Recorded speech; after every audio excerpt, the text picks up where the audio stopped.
સુરતમાં યુવાઓમાં આપઘાતનું પ્રમાણ વધી રહ્યું છે. સુરતના રાંદેર વિસ્તારમાં વધુ એક 19 વર્ષીય યુવકે આપઘાત કર્યો છે.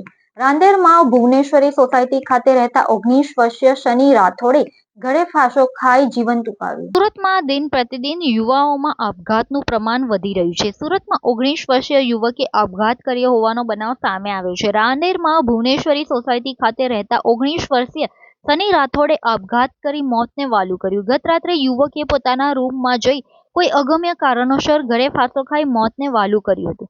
યુવકના પરિવારે જણાવ્યું કે યુવક ગતરોજ ઉપરના રૂમમાં જઈ ગળે ફાંસો ખાઈ જીવન ટૂંકાવ્યું. ઘણા સમય સુધી યુવક રૂમમાંથી બહાર નહીં આવતા તેનો દરવાજો ખખડાવતા દરવાજો નહીં ખોલતા આખરે દરવાજો તોડી અંદર જોયું તો યુવક ગળે ફાંસો ખાધેલ હાલતમાં હતો. જેથી 108ને જાણ કરતા તબીબે મૃત જણાવ્યો. જેથી પોલીસે ઘટના સ્થળે પહોંચી યુવકના મૃતદેહને પીએમ અર્થે ખસેડ્યો હતો. યુવક ચોકલેટની દુકાનમાં કામ કરતો હતો તો મૃતકના પરિવારમાં માતા પિતા તથા એક ભાઈ છે. જો કે યુવકના આપઘાતનું કારણ અકબંધ છે. હાલ સમગ્ર મામલે પોલીસે વધુ તપાસ હાથ ધરી છે.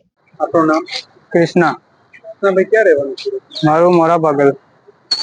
શું કેટલા વાગે આ ઘટના બની હતી? શું ઘટના? આ ઘટના હું કામેથી 7 વાગે આવ્યો ને ત્યારે મને ખબર પડી કે ભાઈએ દરવાજો બંધ કરેલો છે ઘરમાં ને અમને લાગ્યું કે હુઈલો હે ઊંઘમાં હે તો અમે લોકો દરવાજો તોડ્યો તો અંદર ભાઈ ફાંસી ખાઈને થઈ ગયેલા.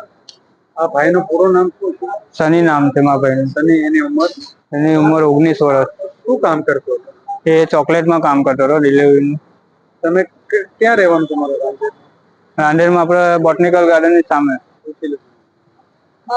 એને જે આ પગલું ભરેલું છે એનું કોઈ ચોક્કસ કારણ કે એને કેવી રીતે આ પગલું ભર્યું એ બાબતે કોઈ તમને જાણ કરી હોય એવું કંઈક? ના, એવું તો કઈ જ નથી. હું તો હજુ કામેથી આવ્યો ને તો મમ્મી લોકો બહાર હતા. એ માર્કેટેથી આવેલા ને તો એ કહે કે નાનો ભાઈ દરવાજો નહીં ખોલતો, કિયાનનો કલાક જેવું થઈ ગયું છે. તો હું ગયો, હું પણ દરવાજો બહુ ઠોક્યો પણ દરવાજો ખોલતા નહીં હતા કોઈ. તો પછી મજબૂરનમાં મારા દોસ્તારને બોલાવીને મેં દરવાજો તોડાવ્યો. પછી મમ્મી અંદર ગયા તો મમ્મી ગભરાઈ ગયા અને અમે વહેલા દોડ્યા તો ભાઈ આવું બધું કરી નાખેલું હતું. તો અમારાથી જોવાયું નહીં તો અમે લોકો એને ઉતાર્યો. એને પછી ઉતારીને હોસ્પિટલ લઈ આવેલા છે? અમે હોસ્પિટલ લઈ લાવેલા હતા. અમે ડાયરેક્ટ એમ્બ્યુલન્સને ફોન કર્યો. પહેલા એમ્બ્યુલન્સ વાળા આવ્યા, ચેક કર્યું. આખું શરીર ઠંડુ પડી ગયેલું હતું ને એટલે એ લોકોએ ના પાડી દીધું કે ભાઈ પોલીસ કેસ કરવાનો. પોલીસ વાળાને ફોન કર્યો, એ આવ્યા. એ લોકોએ બધું અમારી પાસે જાણકારી લીધી. એને કોઈ પ્રેશર હોય, માનસિક દબાવ? ના, એવું તો કઈ ખબર નહીં હતી અમને.